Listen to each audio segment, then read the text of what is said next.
Hiring? Every business needs great people, and a better way to find them. Something better than posting your job online and just praying for the right people to see it. ZipRecruiter learns what you're looking for, identifies people with the right experience, and invites them to apply to your job. These invitations have revolutionized how you find your next hire. In fact, 80% of employers who post a job on ZipRecruiter get a quality candidate through the site in just one day. And ZipRecruiter doesn't stop there. They even spotlight the strongest applications you receive, so you never miss a great match. The right candidates are out there. ZipRecruiter is how you find them. Businesses of all sizes trust ZipRecruiter for their hiring needs. Right now, my listeners can try ZipRecruiter for free. That's right, free. Just go to ZipRecruiter.com/Stephen A. That's ZipRecruiter.com/Stephen A. ZipRecruiter.com/Stephen A. That's with a PH, not a V. That's ZipRecruiter, the smartest way to hire. This is the Stephen A. Smith Show podcast. I'm Stephen A. What's going on, everybody? Dan Graca sitting in today for the man, Stephen A. Smith. It is the third day of May, 2018. Almost feels like summer outside, at least here in New York City. 90 degrees. I'll take it, given the spring that we had here.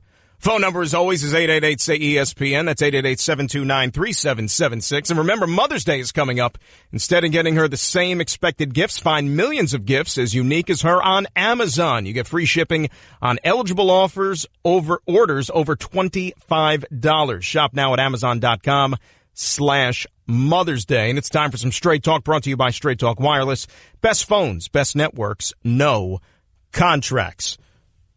Find me on Twitter at Dan Graca, Graca. And we got ourselves a busy program and a lot to get to. And, of course, the NBA playoffs continuing on. Only just one game last night, and it was a pretty unexpected one, to say the least. And give the Utah Jazz a ton of credit for going into Houston last night. And, look, if you stayed with the postgame and if you read the comments and you heard everybody from the Rockets tell you afterwards, you know what, they came out slow. There was a little bit of a lull to the action for them at the beginning. And to me, there's no excuse for that. There really isn't any excuse. I get it's the NBA playoffs. I get you're home, and maybe you're still a prohibitive favorite over a Utah team, which, let's be honest, how many of us thought we're actually still going to be playing basketball in the second round of the NBA playoffs? Not me. Not this guy right here. But the Rockets went through the motions at the beginning of the game, and give the Jazz credit. They came out. They took advantage of Houston's lull, and they went out there and took control of the game. And the most impressive thing to me about Utah and the way they won that one last night, they had themselves a cushy lead. They were up by 19 points. Falling behind, and then they regain control, doing it on the road. That, to me, is impressive. And when you sit there and you saw how that game kind of unfolded, too, Utah were the ones nailing three-pointers. Joe Ingles. Not James Harden. Joe Ingles. How about Utah making 15 three-pointers in that game last night? Very, very impressive. And look, I don't know which way the vote is going to go. I really have no idea. Couldn't tell you. But if I'm casting a vote right now, Quinn Snyder, to me, is the coach of the year in the NBA. Hands down, the coach of the year. When I see this Utah team, I think back to the beginning of the season.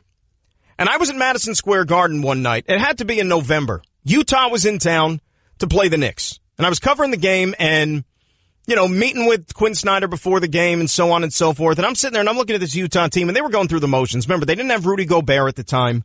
And they didn't have anybody that really packed a punch for you. We didn't know that Donovan Mitchell was going to blossom into this revelation as a first-year player. And this team was really scuffling at the time.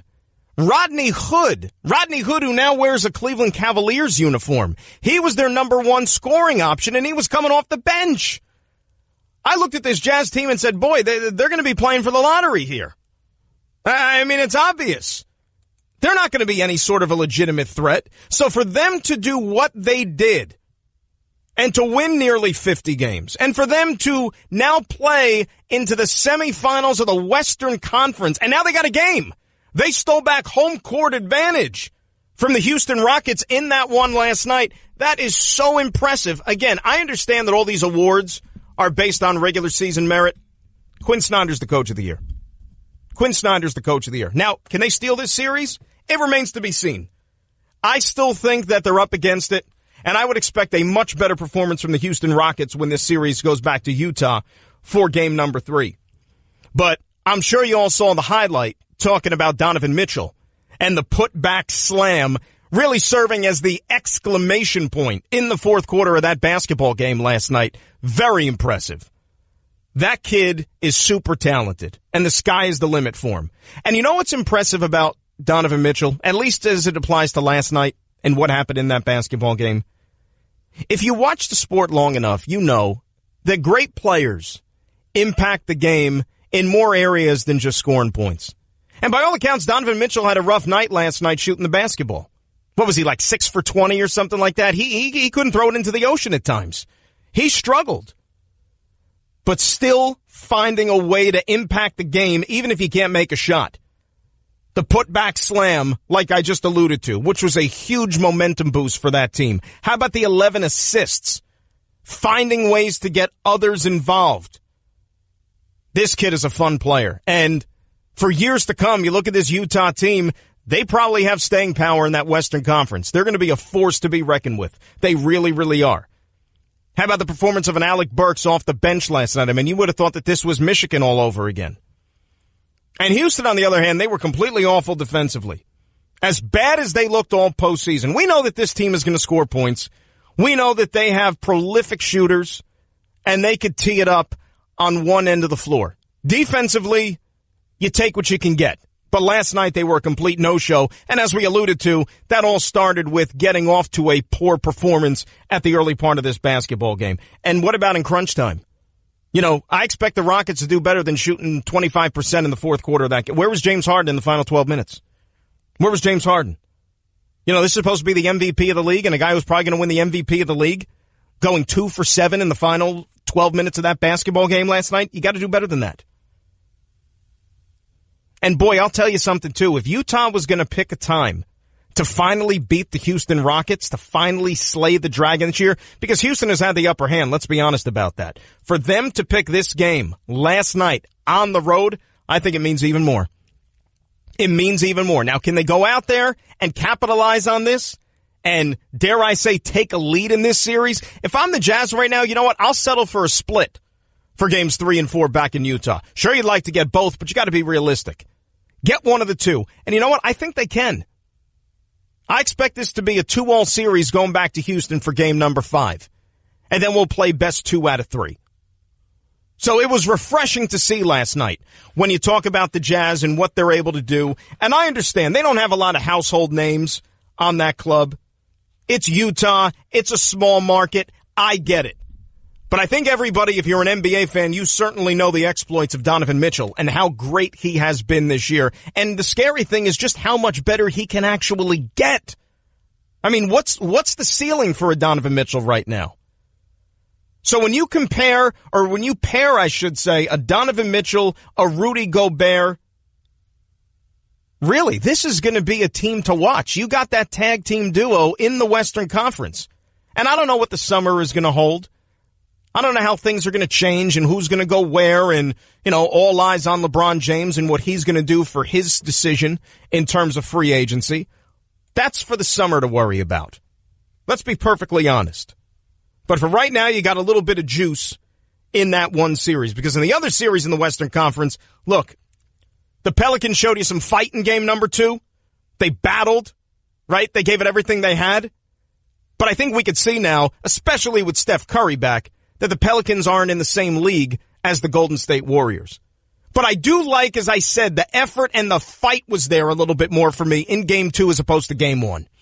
Because in game 1, when Golden State was really giving it to the Pelicans, I saw a team in New Orleans that almost had the look of, we're just happy to be here. You know, we're satisfied. We got our one round, right? We took care of the Portland Trailblazers. Anthony Davis at least now finally has a postseason win on his resume. And now you're going up against the big bad Warriors, the team that everybody expects to win the championship. All right, this is all just gravy from here. So they gave you some fight. Can the Pelicans get a game in this series? I think they will. I picked the Warriors in 5. But we still got a long way to go. Now when you flip it over to the Eastern Conference, you look at the Cleveland Cavaliers, and you look and see what they have in front of them tonight. They have a great opportunity to gain a stranglehold in this series, do they not? You look at what Cleveland has in front of them. I don't think it's a stretch to say that if you're talking about the Toronto Raptors, this is your season tonight. This is your season. When you consider the mental block that LeBron James has placed in the minds of the Toronto Raptors and has just absolutely owned this basketball team for the last how many years, this is a huge basketball game tonight for the Raptors. And I'll just say this, all right? I was drinking the Kool-Aid all year for Toronto. I thought that this was a different Raptors team, that they had indeed turned the corner. And if you've watched this club all year, yeah, they've done an unbelievable job. But one of the things that stood out to you was the play of their bench. Their bench was outstanding. It was nasty all season long, and it gave you that depth. So when come playoff time, if the Lowrys, if the DeRozans maybe had a rough night at the office, that you were going to have some other guys able to supplement and contribute to that lineup. Problem was they were MIA in game number one. And in game number one, it was same old Raptors. You get to this stage of the year, and then they just disappear. And not only that, but how about in the manner in which they they lost the game? That's what's got to drive you crazy. They had that game.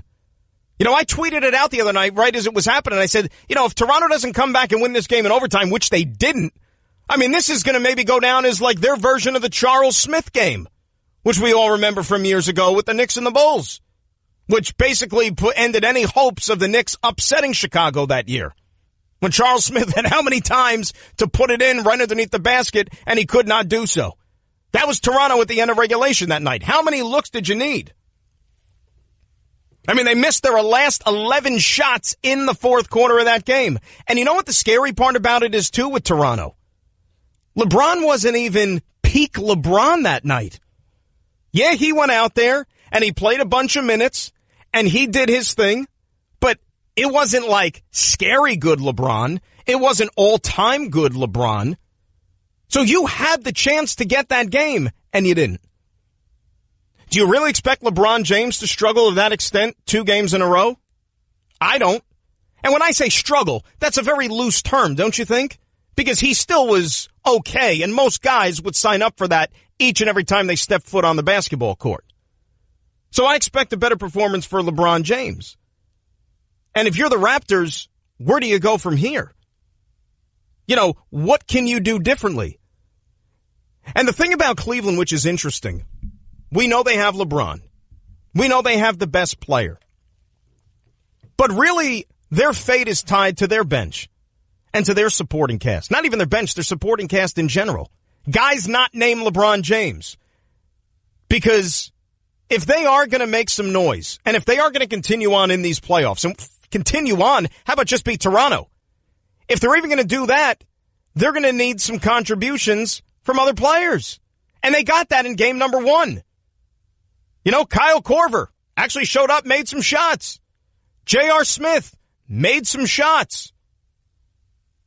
The continuing evolution of one Tristan Thompson, who they have dusted off in the last couple of games, the closeout one against the Pacers and in game number one against the Toronto Raptors. It's nice to see. They're paying him enough money. It's nice that he's finally starting to contribute. I mean, let's even throw in Jeff Green. He was pretty good in game number one. So if you're going to tell me that is the help that LeBron is going to get in this series, you know what? Maybe Cleveland is going to advance. Maybe they are going to move on. And that really is the key. Am I more confident in LeBron playing even better in game number 2 or the supporting cast being there once again for the Cavaliers? I'm probably more confident in LeBron improving his game and playing a little bit better. I don't know if those other guys are going to show up again. And that is, to me, what would give you hope if you're a Raptors fan. You know, if you're Drake and you're going to that game tonight and getting ready and you're obsessing over this one and how it's going to go, right? That's what I would be concerned about. Although Drake, I guess, is more concerned about picking fights with guys, on the Cleveland Cavaliers team, i.e. Kendrick Perkins. And if Drake is listening, Drake, can you get to the game on time, please? For once, that would be nice. Can you get to the game on time? You're a big fan. Get there on time. I'm sure you're getting a car service. You're not driving yourself. See, Drake's not sitting in traffic like you and I would be and having to wait in those long lines like everybody else. I'm sure he's got a nice, cushy lane right into the arena, gets dropped off, run underneath, and he goes to his seat. Get there on time. It's the playoffs. Okay? LeBron James is playing in the game. Get there on time. If you can. This is the Raptors season tonight. Hands down. Am I confident that they go out there and win this game? I kind of got a feeling that they are. I really, really do. Because you can't tell me that all of a sudden, just because the Cavaliers won a couple of games now, closing out the Pacers, and then stealing that game one. And that's what they did, right? They stole game one. They had no business winning that game. Because as up and down as Toronto played, they still should have won that game. I'm still not convinced that this is all of a sudden a really, really, really good Cleveland Cavaliers basketball team, even though they have the best player on the floor. They still have to show me a heck of a lot more. I didn't think they'd win this series, despite the fact that they have had the upper hand on the Raptors year in and year out. But that could change, I guess, if they go out there and steal the game again tonight. But I think Toronto responds. They have to respond, don't they? I mean, this can't continue, can it? Because then it really would be something unbelievable. You talk about responding.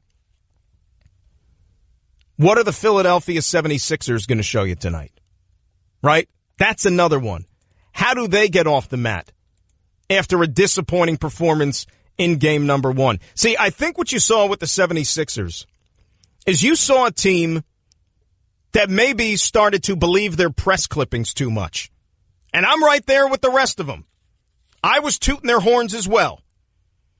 What they showed you in that first round against an inferior Miami Heat team, still. All right, you saw a team that was coming of age. You saw a team ready to take that next step and ready to fulfill some of this unbelievable young talent that they have. And maybe, just maybe, we're talking about the club to beat in the Eastern Conference for the foreseeable future. They're right up there. And Boston, we know that they're hampered. We know that they're not whole, but we know that they have a heck of a coach. And it was on display again in game number one. Brad Stevens is a genius. There's no other way to put it. The guy is an absolute genius of a coach. And if you would have told me that they would be missing Gordon Hayward, Kyrie Irving, on down the list, and this team is still sitting here up 1-0 in the second round of the playoffs, and still with a good chance to get all the way to a conference finals, as hamstrung as they are, no pun intended, I'd say you're crazy. No knock on Brett Brown, but what if Brad Stevens was coaching the Philadelphia 76ers and had that talent to work with right now? What would we be saying about Philadelphia? This is a big game for them. A really big game. I know you don't want to make too much of it because it's only game 2 of a series. And we still have a lot more work to do here. But when you're talking about a team like Toronto, you're talking about a team like Philadelphia. These are huge statement games tonight. Absolutely huge statement games. And I like the fact that the NBA, the way they staggered them too, you're going to be able to watch each of these games individually here. An early start tonight with Cleveland and Toronto right here on ESPN. A 6 o'clock start on the East Coast. How about that? 6 o'clock. A playoff basketball game during the week. I love it. Absolutely love it. And then followed by Philly and Boston coming up at 8:30. So you got a chance to watch and absorb each one of these basketball games. I'd say the onus is a little bit more on the shoulders of Toronto. They need this one more, obviously, because you don't want to drop the first two at home. If Philadelphia should come up short again tonight, you know, you're 0-2. All Boston did was hold serve on their home floor. Then at least you got the series going back to Philly for the next two with a chance to even it. But I think the Raptors play well tonight. And I think that the Sixers are going to play well tonight. I really believe that. But when you look at LeBron James, you do continue to marvel at what the guy continues to do, what he's still able to do. And you wonder just when and if there will come a time when he runs out of gas. How much longer can he keep this going? Can he keep it going at least until the Cavaliers season is over? Because that's all the Cleveland's concerned about right now. And if you're a Cav fan, that's all you should be concerned about, right? You worry about the summertime when it gets here. And I know what all the talk is.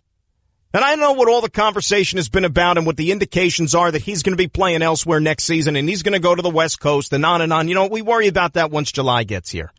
But right now, you just have to see how much he can conjure up to will this team, even if it's to the conference finals, right? Even if it's to the conference finals, and that's where the get off the bus part is going to be. And then they go their separate ways. The league needs this guy. They needs this team to go on a nice little run here. They almost have to. And this is no knock on the Torontos or the Bostons or the Phillies. The league needs LeBron James. Because if you're a casual fan, you don't have a dog in the fight, you want to watch that guy play basketball. You don't want to see Toronto play in the conference finals. You want to see LeBron and to see if he can do the impossible again. Eventually, this is all going to come to an end, right? I mean, LeBron's not going to go to the finals each and every year. The streak that he's been on now is absolutely astounding as it is. Eventually, it's going to have to come to an end. Is it this year? Is it with this basketball team? Who knows? The odds are not in their favor. Are they the most talented team? Absolutely not. Absolutely not even close. Top to bottom, Toronto is a much better basketball team than the Cavaliers. But Cleveland has the best player. And you could say the same thing about the Boston Celtics. Cleveland's got the best player. Philadelphia, Cleveland's got the best player. Don't think big picture. Don't think NBA championship just yet. They got to get there first. And I am really, really jacked up for this one tonight. Because if they could steal this one and go up 2-0 back to Cleveland, you might as well book their place in the conference finals. Because it's going to happen. Straight Talk Wireless, nationwide coverage on America's largest and most dependable 4G LTE networks. It's hard to find a bigger fan of you than Mom. This Mother's Day, show her just how much you appreciate all of her dedication with 1-800-Flowers.com. Right now, when you get ahead of the Mother's Day rush, 1-800-Flowers is giving you an exclusive 24 for 24 offer, 24 multicolored roses for $24. That's only $1 per rose. Don't put this off. Order today from 1-800-Flowers.com. It's what Mom would want you to do. To order 24 stunning multicolored roses for only $24, go to 1-800-Flowers.com, click the radio icon, and enter code Stephen A. That's 1-800-Flowers.com, code Stephen A. 888-SAY-ESPN is our telephone number, 888-729-3776. Thoughts on the NBA playoffs? Can LeBron and the Cavs keep it going? Do you think Toronto gets up off the mat? And can the Sixers get back in this series tonight against the Celtics? We talk to you next. It's Dan Graca in for Stephen A. here on ESPN Radio. Everyone in the neighborhood knew about Bobby. Bobby, the basketball boy, they called him. Bobby wanted to go pro someday, so he was always out in the driveway shooting hoops. But one day, his mom came out and told him, "Hey, your wife wants you to take out the trash?" His mom was visiting, and Bobby was a grown man. He had kind of missed his window. Plus, no one had ever seen him actually make a basket. But on the other hand, Bobby had heard how Geico could save him money on car insurance, so he switched and saved. So it was all good. You're listening to the Stephen A. Smith Show podcast. Dan Graca sitting in today for my man Stephen A. Mother's Day is coming up. Instead of getting her the same expected gifts, find millions of gifts as unique as her on Amazon. You get free shipping on eligible orders over $25.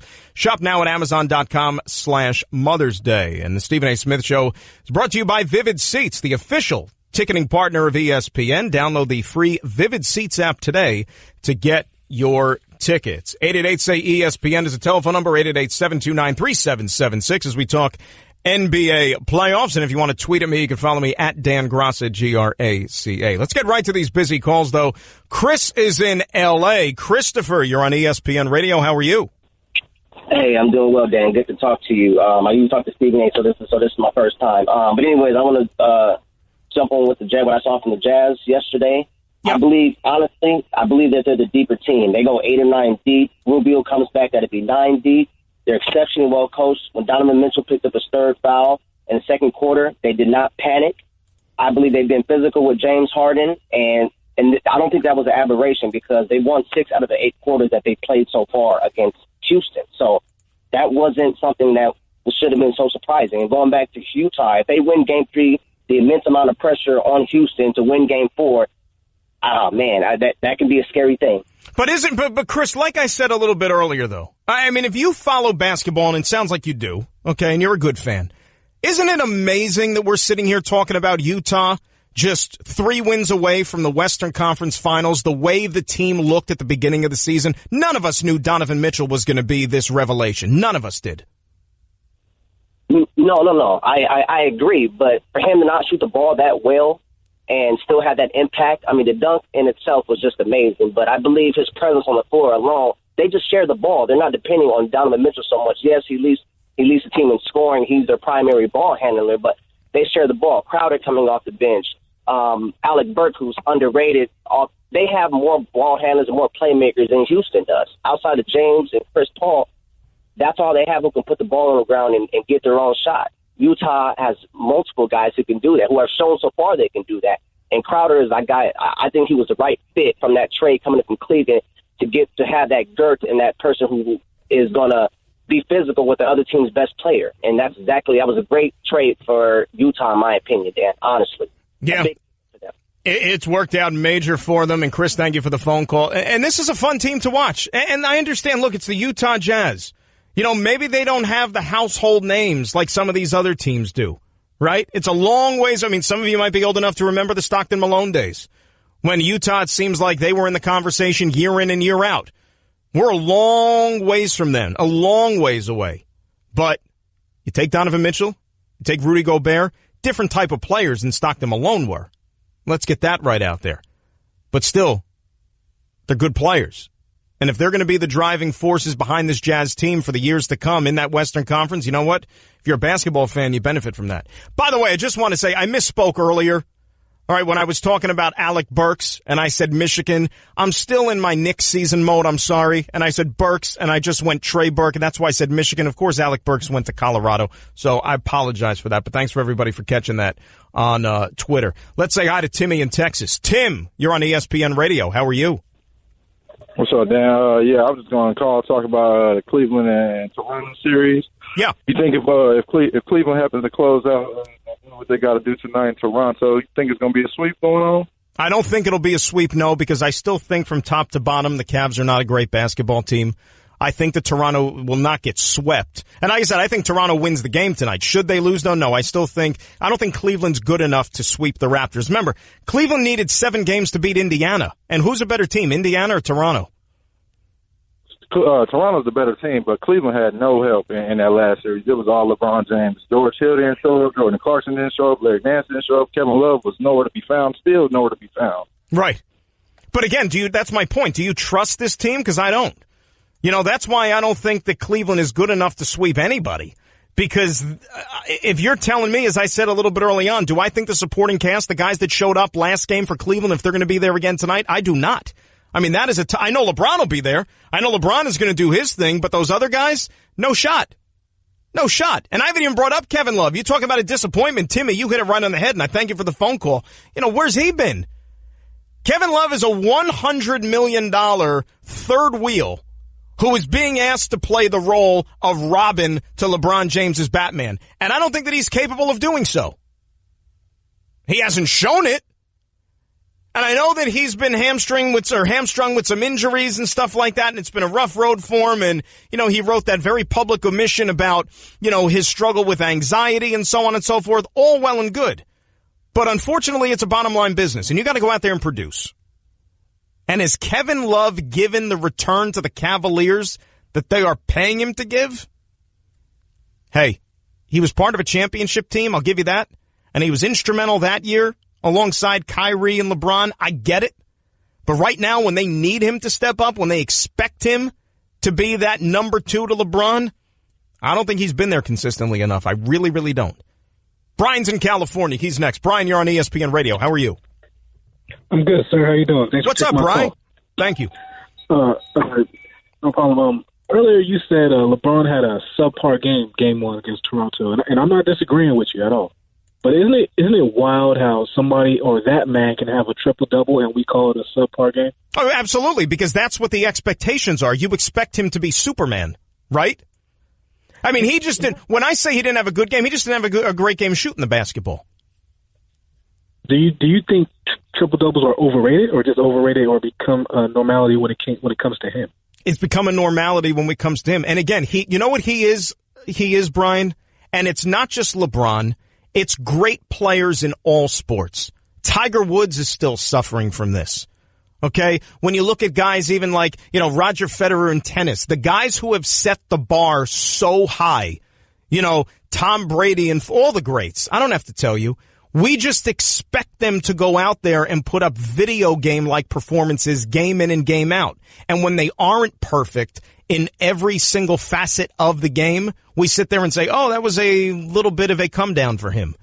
He was 1 of 8 from 3 the other night. 1 of 6 from the free throw line. That's not a perfect game. But you know what the greats do? As I said about when I started the program talking about Donovan Mitchell, you don't have to affect the game. You don't have to leave your prints on the game just by scoring. Great players find other ways to go out there and impact the basketball game. Magic Johnson didn't have to go out there and score 20 points to have his hands all over a basketball game, right? Because there were so many other ways. Jordan, I know, was a scorer, but on those rare nights when Jordan didn't go out there and put up 25, 30 points, he still did other things to help the Bulls win basketball games. Mm-hmm. Mm-hmm. One more thing. Yeah. Like the last caller said about Kevin Love, he's been nowhere to be found. No. And he needs to step it up. When LeBron's second best player on that team is Kyle Korver, that's an issue. It's a big issue. And it's also going to be something, and Brian, thank you for the phone call. It's also going to be probably one of the reasons why come July, when we're still sitting there and enjoying our 4th of July barbecue and watching the fireworks and maybe hanging out at the beach, when you get that little buzz on your phone and you look at it and it says LeBron James has elected to go play blank. But it's not going to be the Cleveland Cavaliers. Okay? That's probably why he's going to leave. And that's the reason why in 2010 he decided to take his talents down to South Beach. Because the front office did not do a good enough job surrounding him with complimentary players. And I know some people take exception with that. I get it. The LeBron bashers out there or the LeBron critics out there are going to say, well, why does he need all this help? If he's as great as everybody says it is, or says he is, then why does he need all of this supporting help? Look around the league. Look around the league. Talk about all these great players. You tell me who's doing it on their own or who does as much as he is asked to do for that basketball team. NBA playoffs are on ESPN Radio. Tune in tonight as LeBron and the Cavs visit the Raptors, presented by Barbasol Razors. Coverage begins at 5:30 p.m. Eastern on most ESPN radio stations. We'll continue this conversation. Dan Graca hanging out with you today for Stephen A. here on ESPN Radio.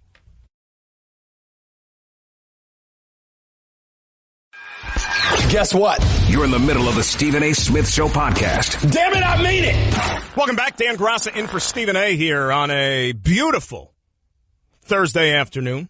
ESPN Radio is presented by Progressive's Home Insurance. Get your quote at Progressive.com today. 888-SAY-ESPN is our telephone number, 888-729-3776. Talking NBA playoffs. We'll get to some other things in hour number 2. NFL, even a little baseball mixed in. And the news just came down. The Dodgers are going to be without Hyunjin Ryu until after the All-Star break. Had to depart his start last night early in Arizona, and it turns out he's got a strained groin. And the funny thing about that is, and the Dodgers got a world of problems, and we'll get into a little bit more on them, now without Corey Seager for the rest of the year, needing Tommy John surgery, should they make a play for Manny Machado. But Ryu, a guy that you didn't really expect a heck of a lot from this year if you're the Dodgers, given his injury history in the past, he had actually pitched pretty well for them this year and had been essentially the number 2 behind Clayton Kershaw. really exceeding expectations, given Alex Wood has not really gotten off to a great start this season, and now the Dodgers are going to be without him. Just might be one of those years for L.A. where you just throw your hands up in the air and say, it's just not meant to be. But we'll examine a lot of that stuff coming up here in hour number 2. Let's say hi to John, who is calling from San Antonio, Texas. John, you are on ESPN Radio. How are you?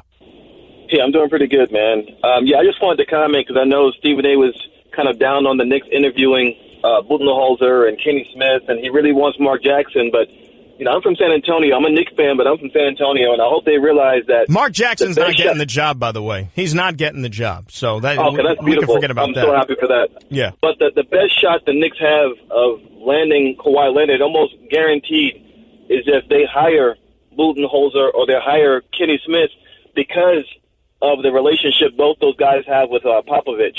It's just the same thing what happened with Garoppolo and the 49ers. Why he went to the 49ers was because of the relationship. And Budenholzer's been a pupil of Pop. Yeah, but why do you? Let me ask you a question. So Jimmy Garoppolo went to the 49ers. Why? Because of what relationship? Well, the relationship that the coach had with the two coaches had together. But why would that affect where Jimmy Garoppolo goes? See, Bill Belichick traded him out there because, number one, he wanted him out of the AFC so he wouldn't have to get burned by him.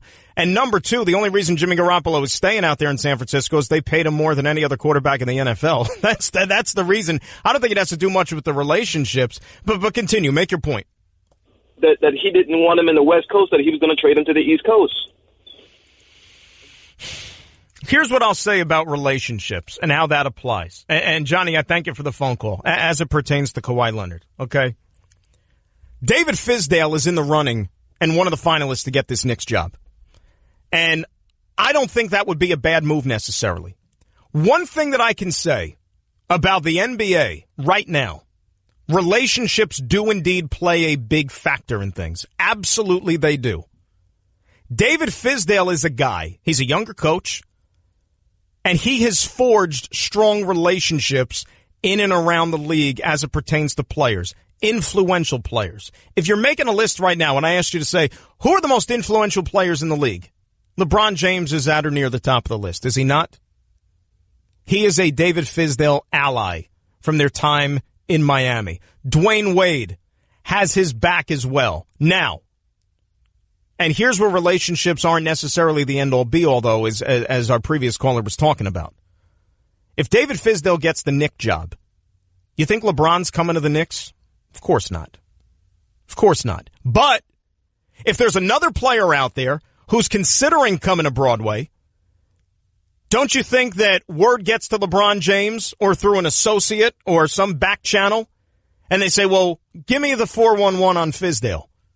Is it worth playing for this guy? Is it worth going? Oh, yeah, he's great. And LeBron gives the blessing. So if that could send a couple of players to the team, then it's worth it.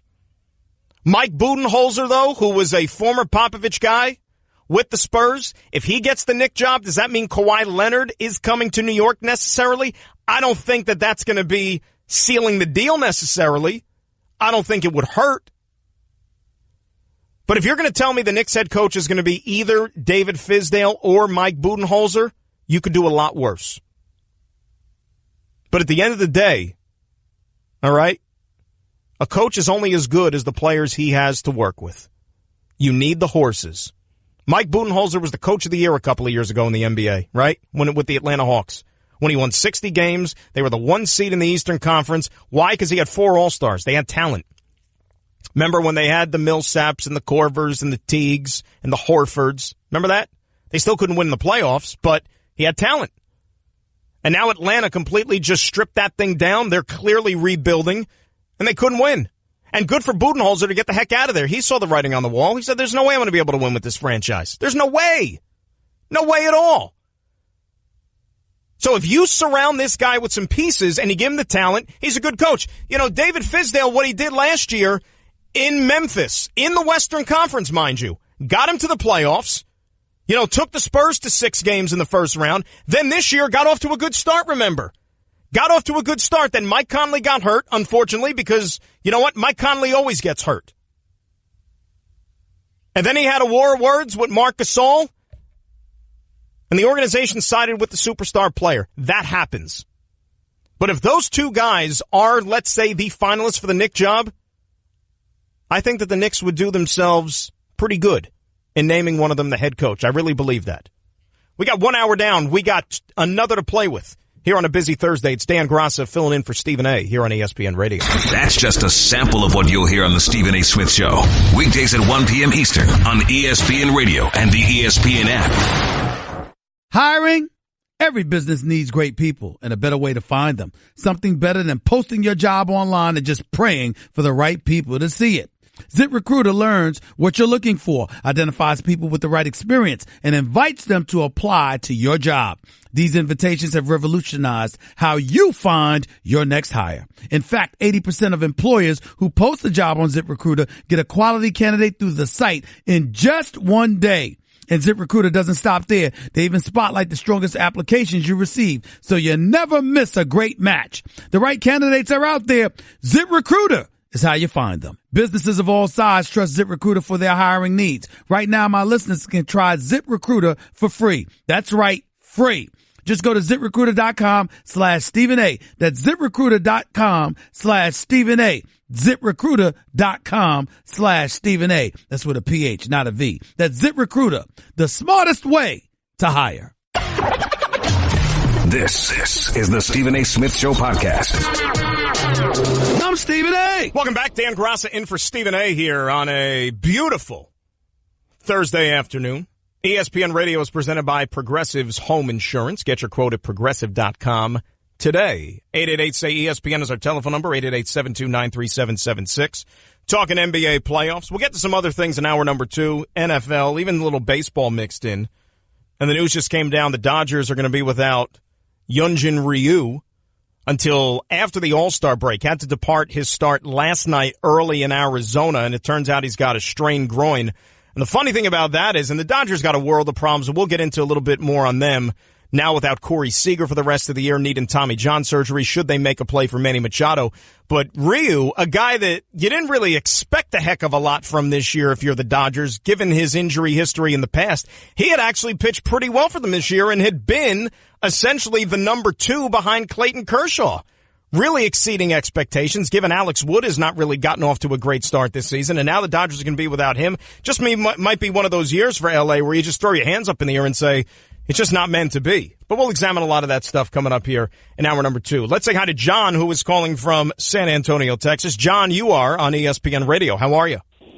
Yeah, I'm doing pretty good, man. I just wanted to comment because I know Stephen A. was kind of down on the Knicks interviewing Budenholzer and Kenny Smith, and he really wants Mark Jackson, but you know, I'm from San Antonio. I'm a Knicks fan, but I'm from San Antonio, and I hope they realize that Mark Jackson's not getting the job, by the way. He's not getting the job, so that that's we can beautiful. forget about I'm that. so happy for that. Yeah, but the best shot the Knicks have of landing Kawhi Leonard, almost guaranteed, is if they hire Budenholzer or they hire Kenny Smith, because of the relationship both those guys have with Popovich.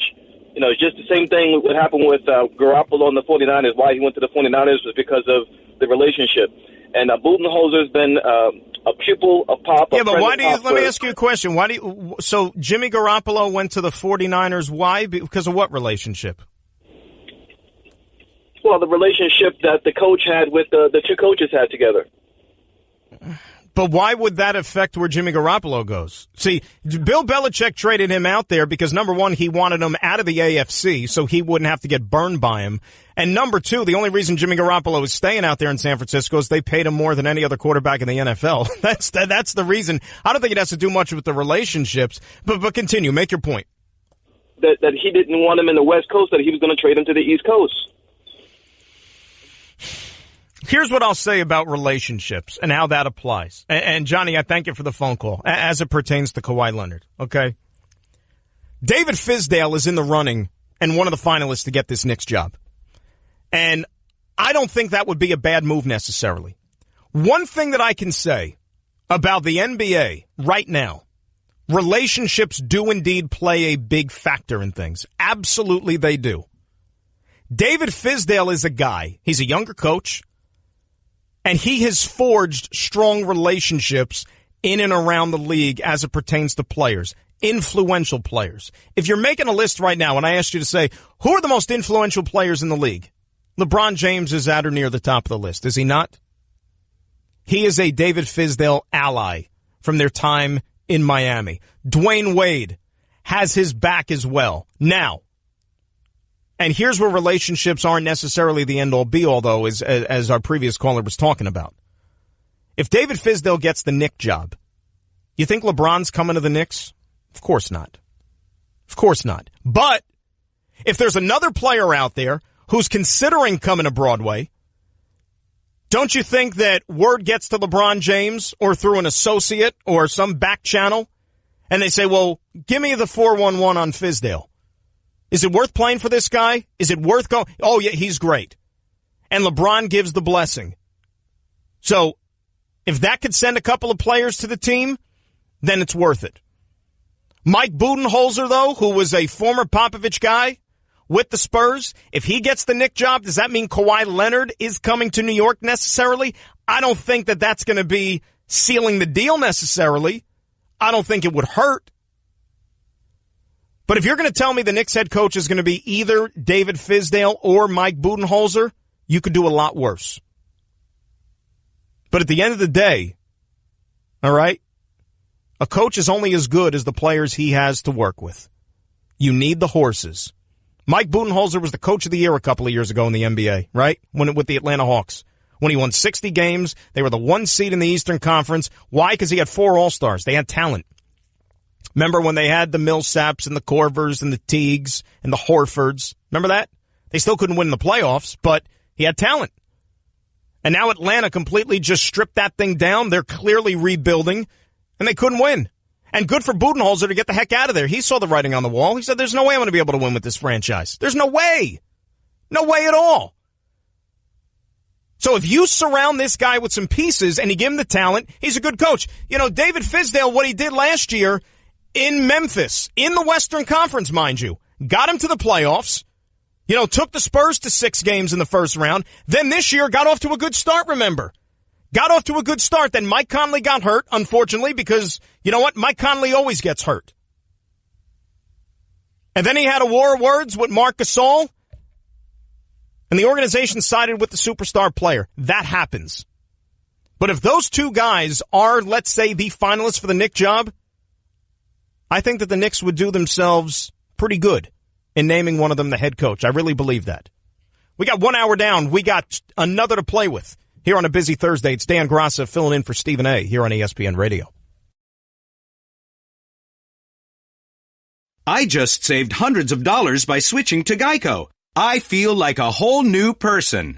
Disclaimer, you will not become a whole new person. This is impossible. You might be able to join a gym or diet program, buy a new wardrobe, get hair implants, but your DNA and physical form will remain the same. Geico waives any and all liability if you attempt to become a new person, except a cyborg. If you choose to become a half-human, half-cybernetic organism with lasers for eyes, the Geico legal team would be cool with that, because, quote, laser eyes are pretty sweet. Pew, pew, pew, end quote. Geico. 15 minutes could save you 15% or more. You're listening to the Stephen A. Smith Show podcast. Dan Graca in for Stephen A. We're going to the top of the hour here on ESPN Radio. 888-SAY-ESPN is the number. That's 888-729-3776. And we are brought to you by GNC. Ignite what's inside you, from building muscle to finding the best multis. Get the highest quality wellness solutions and supplements now. Buy 2, get 1 free for a limited time at GNC. Live well. And ESPN Radio is presented by Progressive Insurance with more than 30 unique coverage options available. Progressive knows small business. Learn more at progressiveCommercial.com. It's kind of like a weird time of the day. It's, well, at least where I am right now, it's 2:30 in the afternoon, and I was kind of busy this morning, didn't get a chance to have lunch, and I was just telling the guys during the break, I'm like, should I eat lunch after the show at 3 o'clock? Because like 3 o'clock is like that in-between time, you know, where you're already thinking maybe about dinner and lunch is a thing of the past, but I'm so darn hungry. I might have to eat something here. It's weird. I'm like, oh, I have this like inner conflict about whether or not I should eat after the show, and then it's going to ruin the dinner. I don't know. If that's the worst thing that's going to happen today, though, I guess things are really not too bad. All right, let's talk some football with you, and as always, you could tweet at me at Dan Graca, Graca. Let's say hi to Joe, who's calling from L.A. Joe, you're on ESPN Radio. How are you? Hey, Dan, Joey from L.A. It's good to talk to you again. Joey, what's going on? Not much. Well, you know, look, 4 quarterbacks went in the top 10. Josh Rosen, I agree with you, fell into the best situation. He's got a Hall of Fame wide receiver in Larry Fitzgerald. They drafted the wide receiver out of Texas A&M, who's a local boy from Arizona, Christian Kirk. Not to mention a healthy David Johnson coming back, too. I was just going to say that. Look, the whole thing with the Jets, you brought up the scenario Sanchez went into when the Jets traded up 12 picks to get him in 2009. They had a line. They had weapons right there. Darnold, look, if he was atop the Jets' wish list, then trading up wasn't such a bad thing for them. But what do they have to work with right now? You're talking about the Jets? What do the Jets have to work with right now? I mean, Rosen, I think they got a steal right there in Arizona. Well, here's the thing, though, Eric, and I thank you for the phone call. I think when you look at the Jets situation, okay, are they a finished product? Absolutely not. And you mentioned the trade up to number 3. I can't believe that that's still a thing. You know, I can't believe that people are still sitting there picking it apart. And that's really one of the things that made me scratch my head after the draft. Because, first of all, when it happened back on St. Patrick's Day, I thought the move was great. And people thought that, well, you know what, they gave up too much. They gave up the second-round picks and on, the 2 seconds and then, the 2 for next year as well. They didn't give up a future 1. That's first off. Number 2, okay, arguably, the number 1 quarterback in this draft fell to them at number 3. And it was the guy who, if you believe reports, was the number 1 quarterback on their board. So if that's the case, how can you find fault at all what Mike McCagnon and company did moving up to number 3? They hit a home run. It couldn't have worked out any better if they scripted it. Now, as far as what do they have to work with, well, as I said, they're not a finished product yet. But they have some nice young pieces on defense. Their secondary should be one of the best in football with the 2 safeties coming back again for year number 2. Tremaine Johnson, who they plucked from the Los Angeles Rams, one of the best corners in football. You know, you'd hope to see Leonard Williams and Darren Lee take a couple of steps further on defense. And I think I'm excited about a couple of the pieces now that they have at the skill positions on offense. They've got a bunch of wide receivers. You're going to get Quincy Enunwa coming back, who missed all of last year. Add Isaiah Crowell into the mix there in the backfield. I'm not saying the Jets are a playoff team here, but, if you see Sam Darnold take that growth this year, and he shows flashes enough to what we all expect to see, and that he is indeed going to be a big piece of this team's future and one of the top quarterbacks in the game, I think you sign up for that in a heartbeat. And if they can maybe challenge and, knock on the door around 8-8 perhaps, hey, it's a process. Remember, this is a team a year ago where everybody forecasted was going to win maybe 2-3 games if they were lucky. And they went out and won 5. Let's say hi to Victor in California. Hey, Victor, how are you? Hello? Hey, Victor. Hi, how's it going today? Good, Vic. What's on your mind? Nothing much. I had it's so crazy. I feel so bad for Cleveland fans. I personally like Baker Mayfield as a quarterback, but with Hugh Jackson only having 1 win over the last 2 seasons, how long does his regime stay around to be able to see if Mayfield could even flourish?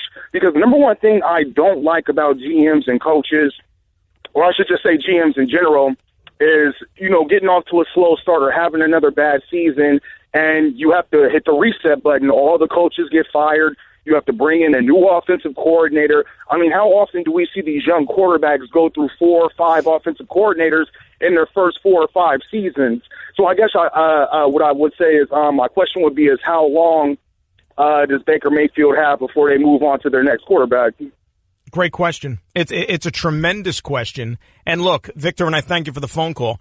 I personally, and I've said this in other shows, and I'm not going to hide from it, okay? And this has nothing to do with Hugh Jackson, the individual, or even the quality of Hugh Jackson as a football coach.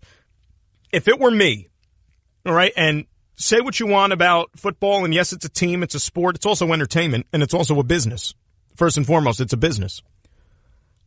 I don't know how you could, if I was running that business, I don't know how I can show to my customers, and in this case my fan base, that bringing back a coach who went 0-16 was a step in the right direction and was the right move. I can't do it. And as you said, it goes further back than that he wasn't exactly piling up victories even beforehand. You know, what is it? We won one game in the last 2 years. I need to change things up.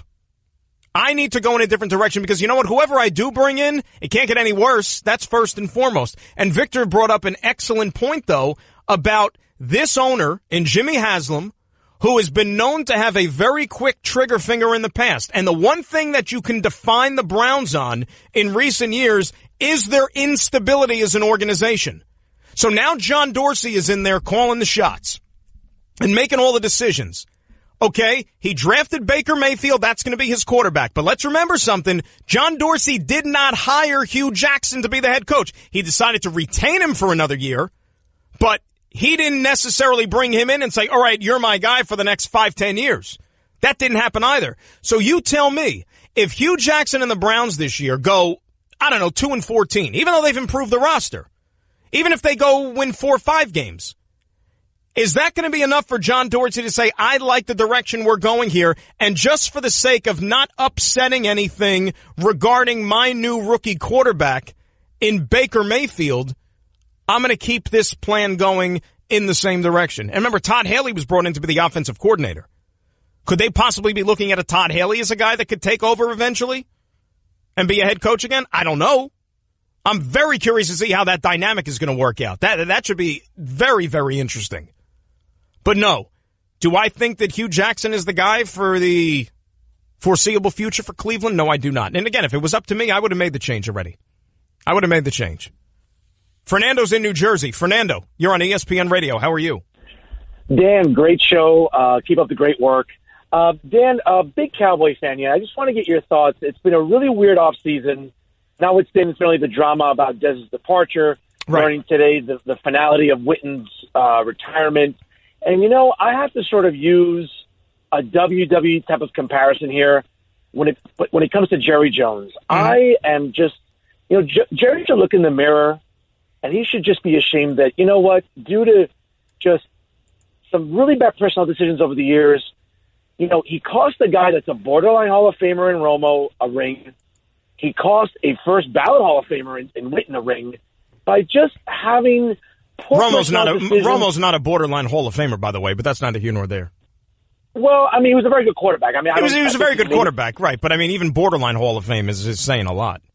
All right, the fourth best QBR, a lot of receiving yards, passing yards, excuse me. But anyway, my point is that I sort of just have this mantra about the Cowboys, Dan, that until Jerry steps down, it's almost like a WWE thing where when Vince McMahon finally steps down because he's so out of touch. Mm-hmm. And the fan base is just saying, like, hey, his son-in-law is going to be the heir apparent.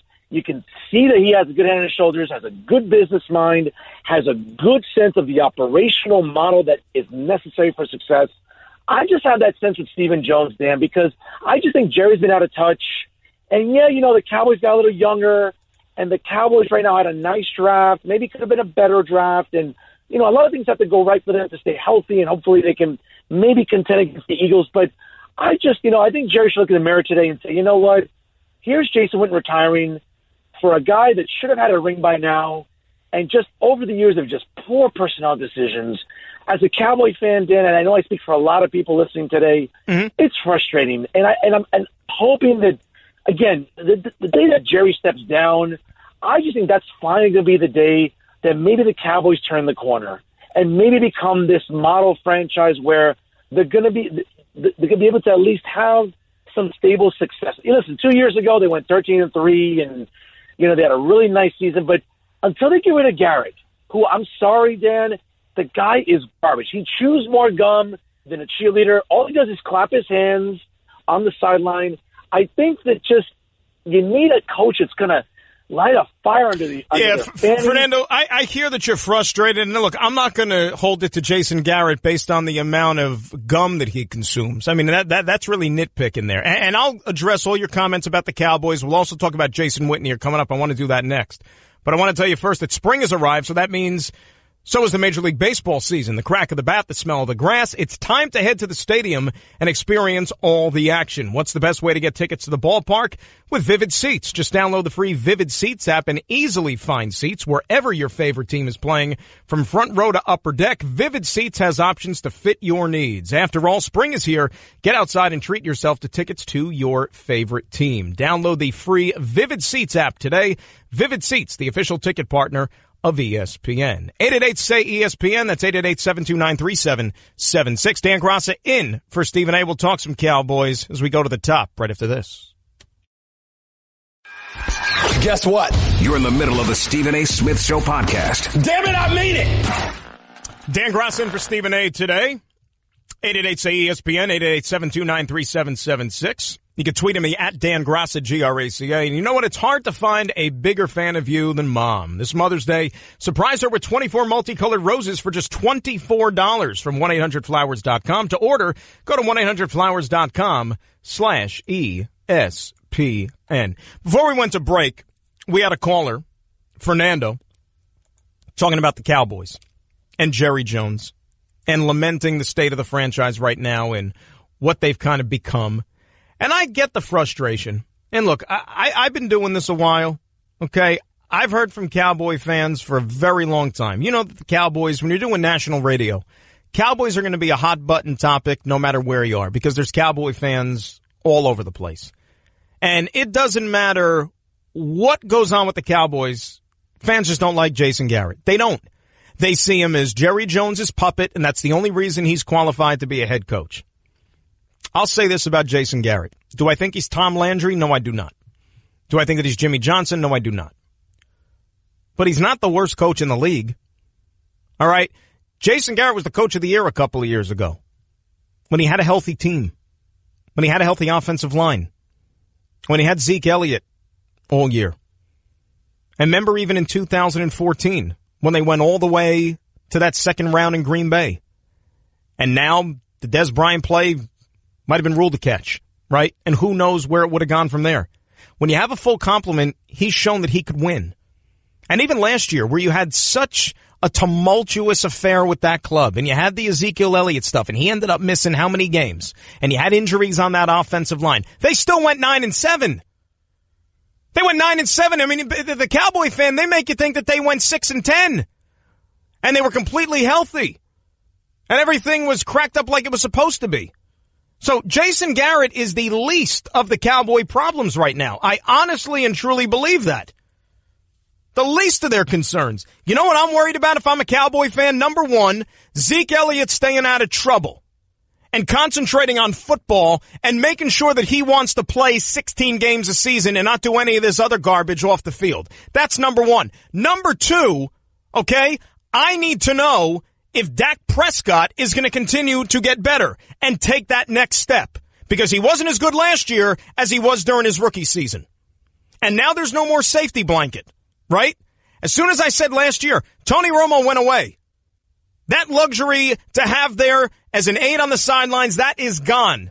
I don't care that Kellen Moore is now part of the mix as a quarterback coach or whatever. Stop. Dak Prescott has to blossom into one of the top half of quarterbacks in the NFL, maybe even better. The jury is still out as far as I'm concerned, and that's got nothing to do with Jason Garrett, and it sure as heck has nothing to do with Jerry Jones. And if you don't like Jerry Jones running the team anymore, look, at least be happy that his son has his ear.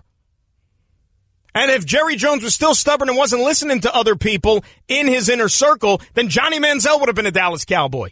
And what kind of a disaster that would have been. I think the Cowboys will be all right this year. I think they'll be all right. They're going to win the division? That's a little steep. But I think they'll be okay. Jason Witten finally called it quits. Jason Witten is a Hall of Famer. You know, there were some articles that were written today. I don't know, maybe they like to call it clickbait, if you will. They were saying that Jason Witten is not a first ballot Hall of Famer, questioning his credentials.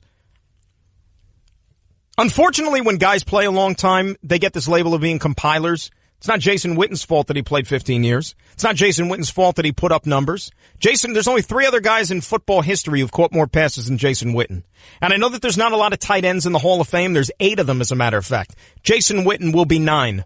So will Tony Gonzalez. So will Antonio Gates. They'll all be in the Hall of Fame.